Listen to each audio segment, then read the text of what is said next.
उत्पत्ति की पुस्तक 2 अध्याय 6 दिन उसने बनाया, फिर उसने एक पूर्व में अदन की वाटिका लगाई। अब तक हमने अनुमान लगाया कि यह वाटिका पृथ्वी पर नहीं है, नहीं थी और नहीं है। पहला कारण, क्योंकि वाटिका में से उसने पेड़ को हटाया नहीं, जीवन के पेड़ को हटाया नहीं, बल्कि आदम को हटा दिया। और उस वाटिका में क्या करा? उसने स्वर्गदूत करूब के रूप में क्या कर दिए? सिक्योरिटी के लिए खड़े कर दिए, यानी वाटिका अपने स्थान में। और आने वाले समय में यह पृथ्वी क्या होगी? परमेश्वर के सामने से भाग जाएगी। तो वो जीवन का पेड़ भाग नहीं सकता, वो तो वहीं रहेगा। पृथ्वी जल जाएगी, वो वहीं रहेगा, इसलिए वो वहां है भी नहीं जो वो जले या भागे, वो कहीं होगा। हालेलुया, वो कहीं होगा। और हमने देखा कि जब नया आकाश नई पृथ्वी बनी तो उसमें यरूशलेम नगरी कहां से उतरी? स्वर्ग से उतरी। और उस नगरी के अंदर एक वो नदी बहती थी जो अदन की वाटिका में बह रही थी।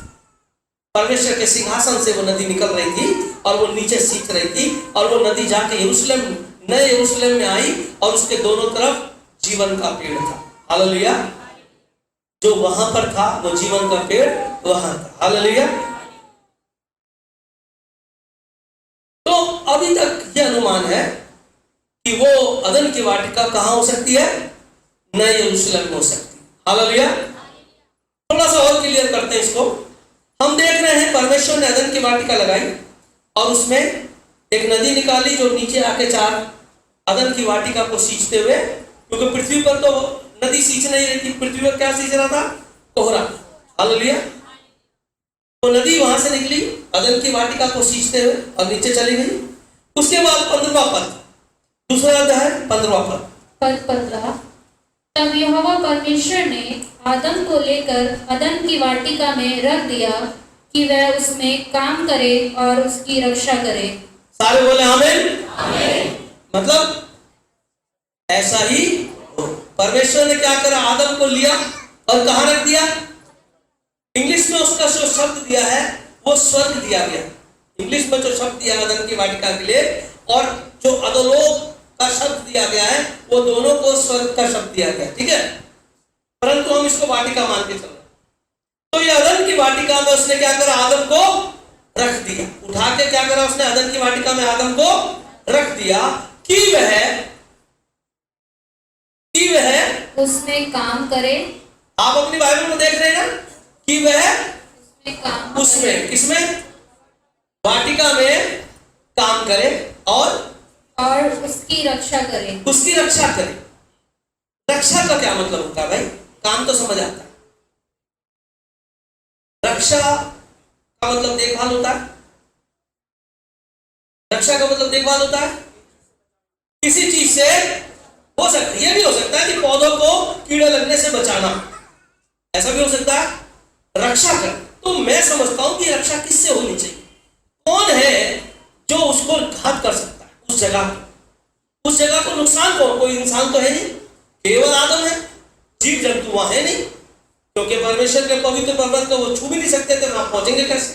हालेलुया। जब मूसा से परमेश्वर मिलने आया तो उसने कहा तेरे जानवर भी नहीं आने चाहिए भाई, टच भी कर देंगे तो भस्म कर दूंगा। हालेलुया। ये जीव जंतु मनुष्य के लिए है, परमेश्वर के लिए नहीं, अपने छुटकारे के लिए, उनका बलिदान देने के लिए। हालेलुया। तो वहां पर किससे रक्षा करनी? हालेलुया। यहेजकेल की पुस्तक, यहां लिखा है सोर के राजा को, किसी राजा को कह रहा है, किसी राजा के लिए कह रहा है। यशायाह भी कह रहा था बाबुल के राजा को, शूर के राजा को, लेकिन कह यही बात रहा था। क्यों? वो शैतान और राजा को एक समान रखता है। क्यों वो शैतान और राजा को एक समान रखता है? उस राजा को यह बात कहे, सोर के राजा को, असूर के राजा को, बाबुल को, मिस्र के राजा को यह बात कहे, क्योंकि तुम इसके जैसे। आप किसके जैसे? आप किसके जैसे? किसके जैसे? आप स्वरूप और समानता में किसके जैसे? आप गुण में किसके जैसे? गुण में परमेश्वर के जैसे। हालेलुया। सब चुप हो गए, ऐसे नहीं हो क्या भाई? नहीं हो तो हो जाओ। आपको खुदावन ऑफर कर रहा है, आप हो जाओ, कह सको कि मैं खुदा के जैसा। आप खुदा के लोग हो, आप खुदा को प्रस्तुत करने के लिए हो। हालेलुया। देखिए बहुत अच्छा शब्द आया। यशाया ने कहा कि उससे कहे कि इज़राइल का परमेश्वर, क्या कहे? उससे कहे कि इज़राइल का परमेश्वर। किसका परमेश्वर? परमेश्वर ने कहा मैं जगत का परमेश्वर नहीं। उसने क्या कहा? मैं, अरे किसी नाम को लेके कह रहा है। मैं कहता हूं उससे कहे दानियल का परमेश्वर। राजा दारा क्या बोलता है? दानियल के परमेश्वर की आराधना करना। 127 देश जो मेरे अंडर में है, दानियल के परमेश्वर की। परमेश्वर ने यहोशू से कहा अब देख मैं तुझे कैसा ऊंचा करता हूं। मैं तुझे ऊंचा करता हूं, अपने को नहीं। मैं तेरा इतना मान बढ़ा दूंगा कि लोग तुझे देख के डर जाएंगे, क्योंकि मैं तुझे आदर दूंगा और मैं अपना नाम जब तुझ पर लगा दूंगा वो आदर तुझ पे पहुंच जाएगा। हालेलुया। आपको समझ आई? ये नाम आप तक आ गया। तो लिखा उनके माथों पे नाम लिखा हुआ। हालेलुया। किसका नाम? आपके खुदा का नाम। किसका नाम? हम लोग तिलक नहीं लगाते क्योंकि यहां पर हमारे खुदा का नाम है। हालेलुया। लेकिन कब ना रहे? समझ आ रही है आपको मेरी बात? तो वो कहता है मैं तुम्हारा परमेश्वर, और आप दूसरे से कहते हैं मेरे परमेश्वर से दुआ कर। भाई इससे नहीं, मेरे परमेश्वर, मेरे खुदा से। आमीन। सही कह रहा हूं? तो खुदा आपके द्वारा दूसरों पे जा रहा है। आप कहते हो मेरा खुदा, तो आप में आपके खुदा के गुण होने चाहिए। आप अपने खुदा को प्रस्तुत करते हो, और ये सोर का राजा अपने खुदा को प्रस्तुत करता है। ये अशूर का राजा, बाबुल का राजा, मिस्र का राजा जो कहता है कौन खुदा बे? ये मूसा और दाऊद हारून कौन खुदा? अरे मैं खुद खुदा, मैं हूं खुदा। तेरा सांप मेरे पास भी सांप, मैं खुद खुदा। तो वो अपने खुदा के लिए खड़ा है, मूसा अपने खुदा के लिए खड़ा है। आमीन। समझ आई आपको? अब उसके गुण उसके खुदा के गिनाए जाएंगे, आपके गुण आपके खुदा के गिनाए। ऐसा ही है? तो ये जो सोर का राजा है उसको किसके गुण गिनाए जाएंगे? उसके राजा के। तो अब आपको समझ आई? अब इस भविष्यवाणी को दोबारा सुनिए कि वो सोर के राजा को उसके खुदा के बारे में क्या कह रहा है। आपको समझ आया? कितने लोग मेरी बात समझे? अब भविष्यवाणी को आप अब समझेंगे कि वो भविष्यवाणी क्या कह रहा है। वो कह रहा है उस बंदे को बोल कि तेरे अंदर तेरे खुदा के गुण हैं, तेरा जिसे तू ईश्वर मान रहा है तेरे गुण है। क्या गुण है? अब दोबारा पढ़िए 11वां पद 11। फिर यहोवा का ये वचन मेरे पास पहुंचा। 12। हे मनुष्य की संतान, सोर के राजा के विषय में विलाप का गीत बनाकर उससे कह कि परमेश्वर यहोवा यूं कहता है, तू तो उत्तम से भी उत्तम है, तू बुद्धि से भरपूर और सर्वांग सुंदर है। हालेलुया। अब किसके बारे में बात कर रहा है? जो सर्वांग सुंदर है। कौन? सर्वांग सुंदर। और आज बहुत से लोग उसकी तरह सुंदर बनना चाहते हैं। सुंदर बनने के लिए वो सब कुछ करते हैं, और वचन कहता है तुम खुदा के स्वरूप और समानता में हो, तुम्हें कुछ करने की जरूरत नहीं। आमीन। और वो क्या कहता है? मैं तो उसकी तरह सुंदर बनूंगा। तुम्हारा खुदा कहता है कि मैं अंदर देखता हूं, बाहरी रूप नहीं देखता। मैं क्या देखता हूं? तो तुम अंदर सुंदर बनो। उसका खुदा बाहर से सुंदर दिखता है, वो बाहर से सुंदर बनेगा। हालेलुया। समझ आई? हाँ जी पढ़िए। 13। तू परमेश्वर की अदन नामक बारी में था। बस सारे बोले हालेलुया। कहां था ये? हम किसकी बात कर रहे हैं?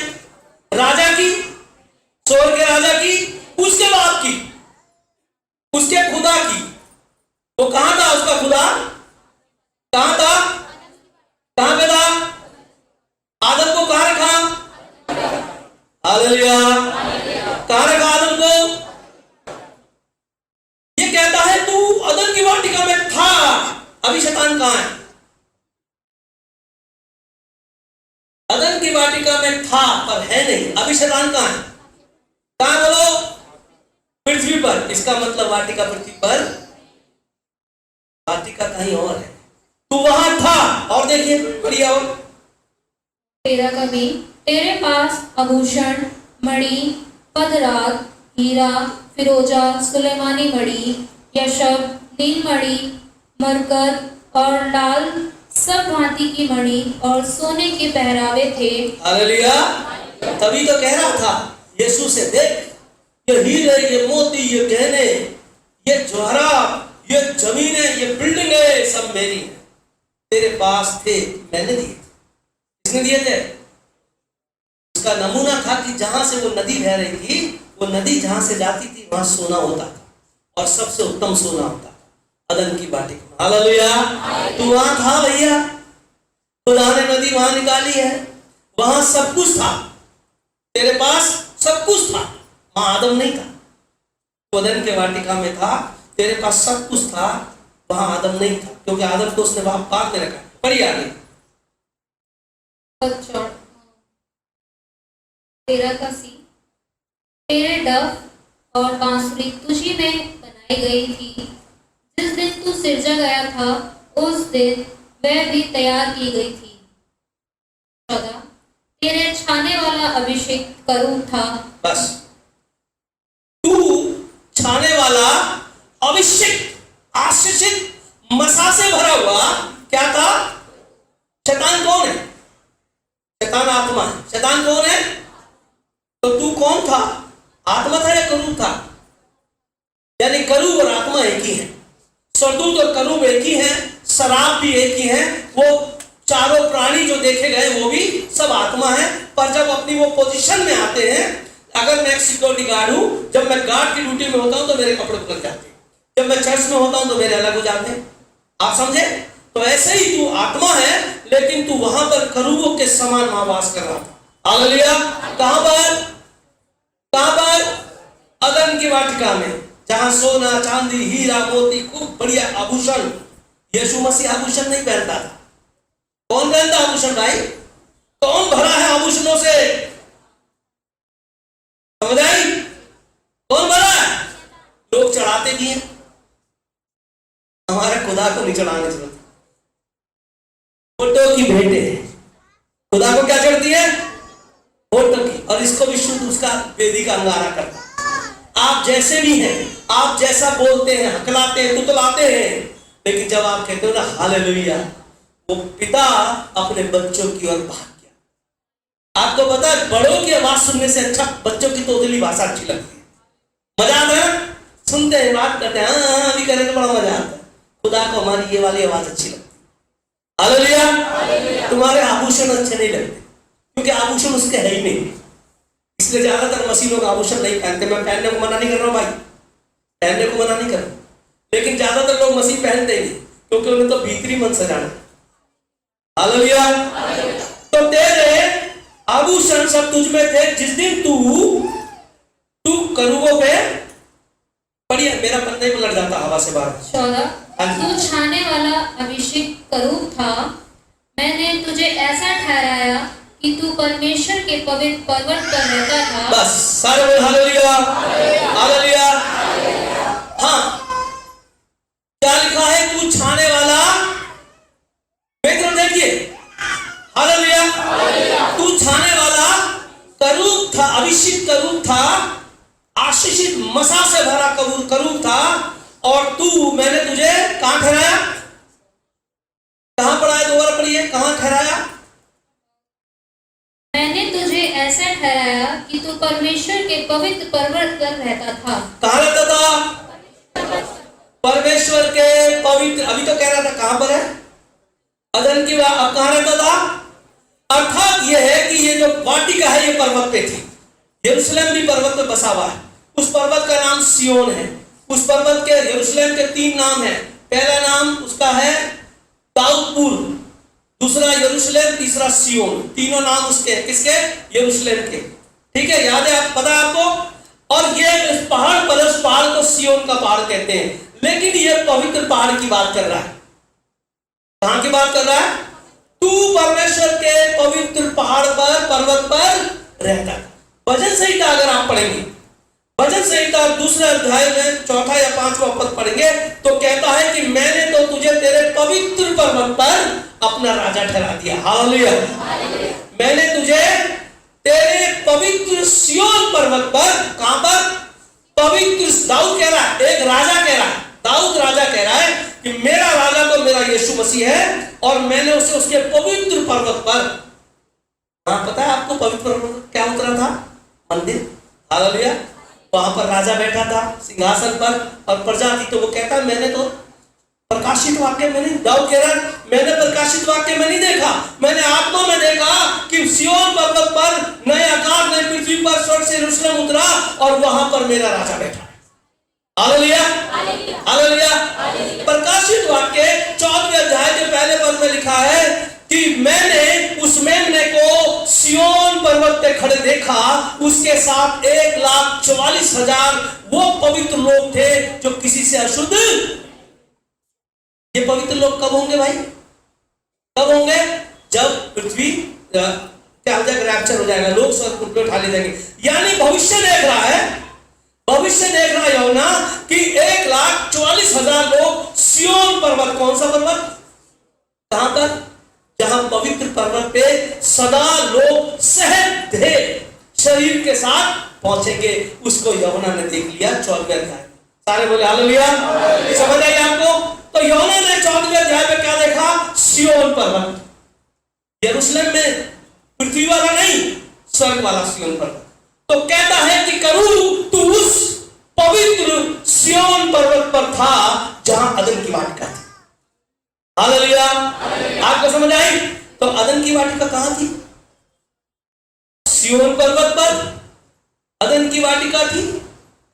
और नया यरूशलेम कहां उतर रहा है? पृथ्वी के सिय्योन पर्वत पर।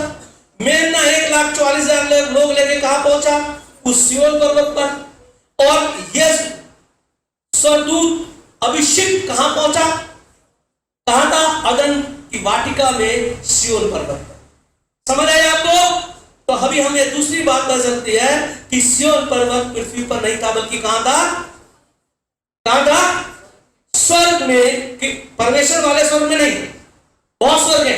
स्वर्ग में पृथ्वी से कहीं और ऊंची जगह, अभिषिक्त जगह, आशीषित जगह, पवित्र जगह, वहां पर पर्वत पर एक नगरी है और उसको अदन की वाटिका दिया गया नाम। वहां पे करूब रहता था। अब इसको आगे पढ़िए। तू आग सरीखे चमकने वाले मणियों के बीच चलता फिरता था। पद 15, जिस दिन से तू सिरजा गया और जिस दिन तक तुझ में कुटिलता ना पाई गई, उस समय तक तू अपनी सारी चाल चलन में निर्दोष रहा। 17वां पद पढ़िए सीधा, सारे बोले हालेलुया। 17वां पद पढ़िए, 17वां पद। हाँ जी। पद 17, सुंदरता के कारण तेरा मन फूल उठा था और वैभव के कारण तेरी बुद्धि बिगड़ गई थी। मैंने तुझे भूमि पर पटक दिया। बस, कहां पटक दिया? कहां से पटका? कहां से पटका? और कहां पटका? हालेलुया। लेकिन पौलुस कहता है जो प्रधान आकाश की शक्तियां हैं, प्रधानता है, कहां पर है वो? आकाश में। कहां पर है? तो ये स्वर्गदूत कहां पहुंच गया? जब परमेश्वर ने पटका तो कहां पहुंच गया?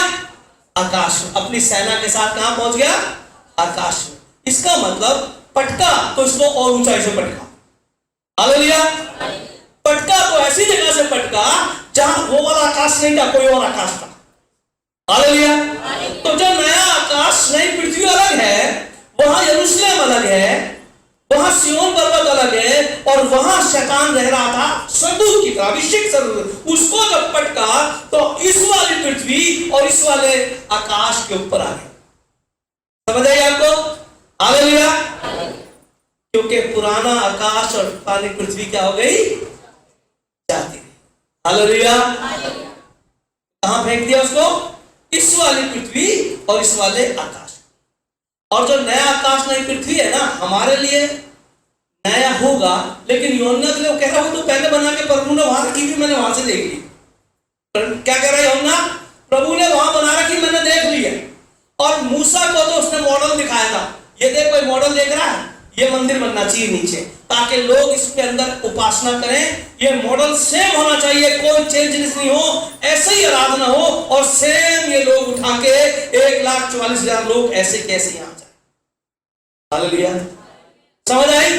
तो हमने क्या पाया कि अदन की वाटिका में कौन था? पहले अभिषिक्त का रूप शराब या स्वदूत जिसे खुदा ने पटक दिया नीचे, क्योंकि वो घमंड के कारण क्या हो गया था, भूल गया था। वापिस चलेंगे अपने उत्पत्ति में 15वां पद, दूसरा अध्याय 15वां पद। तब यहोवा परमेश्वर ने आदम को लेकर अदन की वाटिका में रख दिया कि वह उसमें काम करे और उसकी रक्षा करे। हालेलुया। क्या करे? काम करे। क्या काम? क्या काम? बारी की देखभाल और रक्षा। किससे? कोई आदमी था, कोई जानवर था, एक था जो आ सकता था, जिसको वहां से भगाया था। हालेलुया। कौन? हाँ, जब परमेश्वर, अय्यूब की पुस्तक में लिखा है, जब परमेश्वर अपने पुत्रों के साथ था तो शैतान भी वहां डोलते डालते तो ये वहां भी पहुंच सकता था। हालेलुया। तू किसकी क्या करना? इस वाटिका की रक्षा करना, क्योंकि यहां पे पहले कोई और था जिसको मैंने अपनी महिमा के लिए, अपनी सेवा के लिए रखा था, पर वो उचित नहीं पाया। वो भूल गया, वो घमंड से भूल गया है, मैं तो परमेश्वर हूं, मेरे पास तो सब कुछ है, गहना पैसा सब कुछ। आज भी प्रभु ने कहा धनवान व्यक्ति परमेश्वर के राज्य में नहीं जाएगा, वो अपने घमंड और धन में ही पूरा रहेगा, क्योंकि उसका खुदा भी तो ऐसा ही था। हालेलुया। तो कहां से फेंका? उस वाटिका से इसको फेंका और किसको बचा दिया? किसको बचा दिया? सारे बोले किसको बचा दिया? आपको समझ आ रही है? बोलिए किसको बचा दिया? कहां बचा दिया? और वहां से किसको फेंका? अब रक्षा किससे करनी है? शैतान से, कि दोबारा ना घुस जाए। कौन करेगा? कौन करेगा? हमारा पूर्वज। कौन? आज भी ड्यूटी है भैया, आज भी ड्यूटी है। यहां कोई शैतान नहीं होना चाहिए। आपके मन में, आपके घर में, आपके परिवार में, आपके आसपास में कोई भी शैतान होना नहीं चाहिए और होगा भी नहीं जब तक आप खड़े हैं। लेकिन आदम गलती कर गया, आप मत करना। यही बातें तो सीखनी है। तो उसकी रक्षा कर, उसकी देखभाल कर। इंग्लिश में शब्द रक्षा नहीं आ रहा, इंग्लिश में शब्द रक्षा नहीं है, लेकिन हिंदी में शब्द रक्षा है। उसको वहां रख दिया कि तू उसकी रक्षा करना, उसकी देखभाल करना।